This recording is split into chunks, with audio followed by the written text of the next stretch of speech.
Now, I mentioned this on your last show. When I was on the show last, you very kindly invited me. The corpus juris system, or sometimes known as the Napoleonic Code, tells the citizen that which he may do.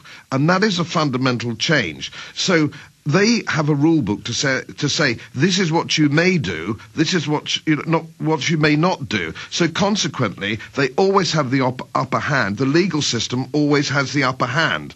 And of course, if you look at that prescriptive system and you see that over 50% of all the commissars who actually head up the bureaucracies of the European Union, and 75% of our laws of all countries, not just Great Britain, all countries, are made by the place from which I'm speaking at the moment, this is how we're totally and utterly wrapped up. And people just don't know and don't understand that these characters are dominating every aspect of their lives.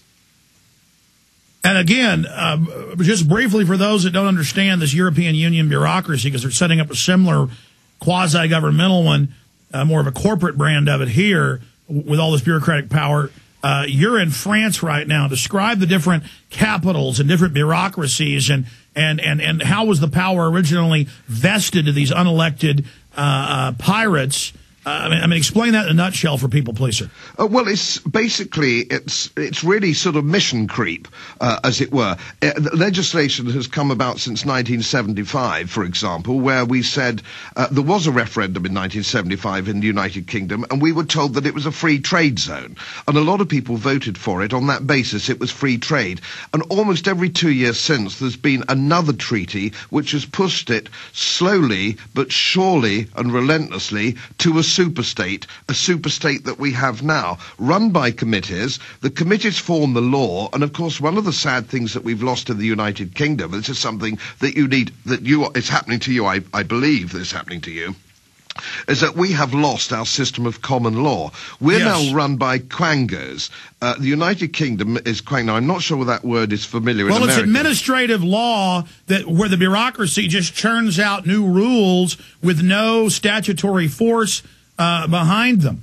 That's exactly right, and the powers that they have are extraordinary. Let me give an example. The Financial Service Authority in London.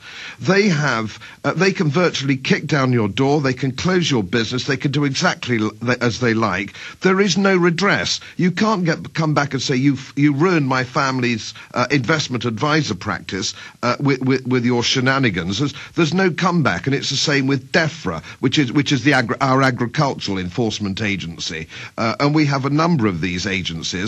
So the law has been completely suspended. And of course, common law was a great thing.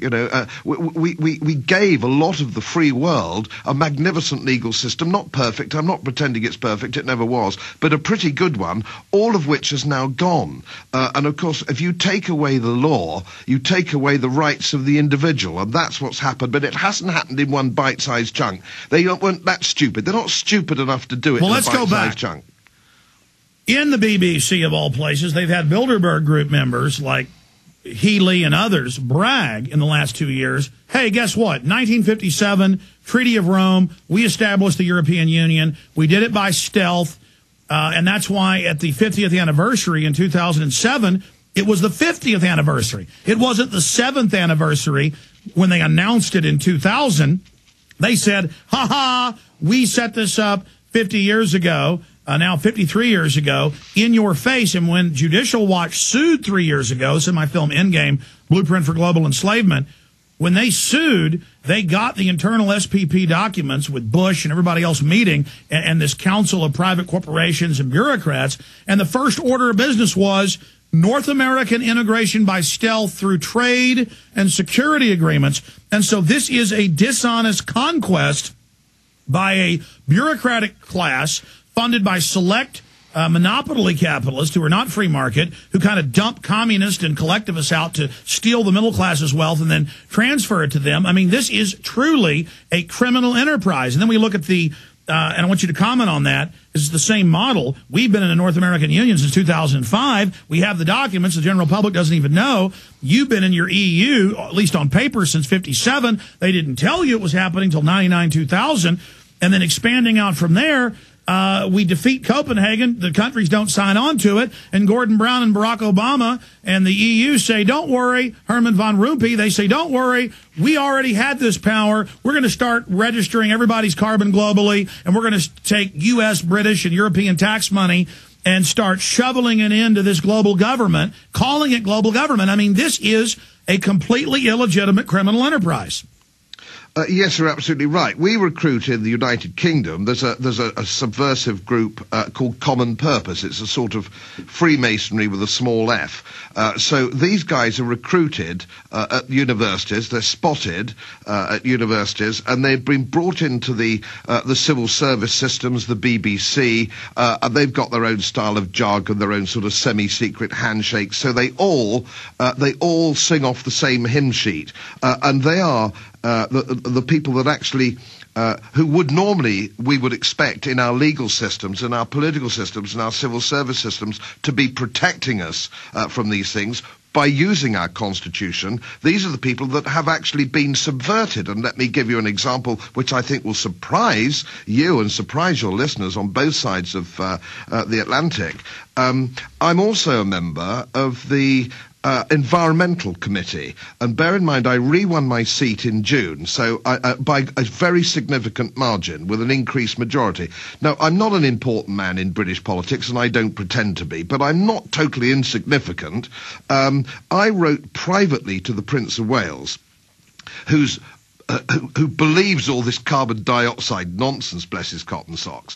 And he believes all this. And I wrote to him personally as an elected representative, a re-elected representative, as a member of the Environment Committee on the European Union, which governs the United Kingdom's entire environment and energy policy. I wrote to him privately at Clarence House and said, please, can I beg you to look more deeply into the science of this, because I don't think you're getting sound advice.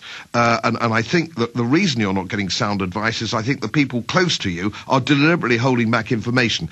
And I said, please, I also beg you on this, Your Royal Highness, if you'd be so kind, would you reply to me personally? Because even if you don't agree with me, even if you don't like what I've got to say, at least I know that this letter was put in front of you.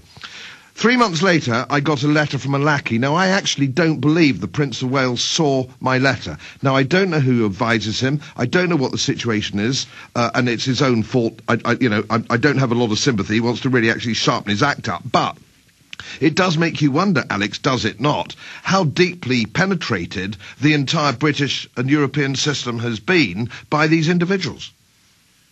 Absolutely.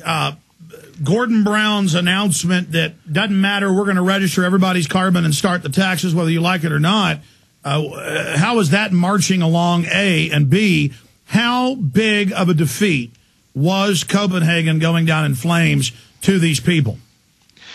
Well, of course, not only was Copenhagen a ridiculous shambles, of course, as you saw the limousines driving through the blizzard to get there, and you couldn't invent it, frankly, could you? And the London Times have just said, Giles Corran, I might have mentioned this earlier, says, we're all extremely stupid. The coldest weather that we've had in Arizona, Texas, Korea, China, the United Kingdom and Poland, so on and so forth, the coldest winter for something like 30 or 40 years, and we're all too stupid to understand that that's what global warming does.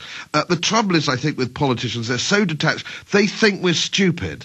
They think because we're not proactive necessarily in politics that somehow we're stupid, and we have to somehow let them know that we're not stupid, we don't buy it. But you've got to bear in mind, Gordon Brown, Alex, is actually dysfunctional. He's a dysfunctional individual. He's laughably hopeless. I mean, just looking at people, men and women, if I saw him in an airport and he wasn't the leader of England, I would think there's something wrong with that man. I mean, he does just, and I don't normally judge a book by its cover, but also his actions.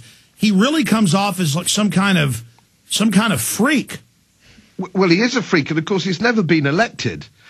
Just bear in mind, he wasn't elected. He never stood for office. He didn't lead the party. He didn't He won the leadership of a UK Labour Party, unopposed, and he's never gone forward for an election, and the people have never judged him. Now, that's our system. I'm not saying it's right or wrong, but that's the situation. So the British has never judged him, but sadly, Alex, we have another vacuous, rather stupid young man waiting in the wings, David Cameron, who takes his tie off and calls himself Dave in order to impress the working classes over here, which doesn't cut any mustard at all. But he's equally stupid and vacuous, but he looks good on television, Alex, so that's all right then, isn't it?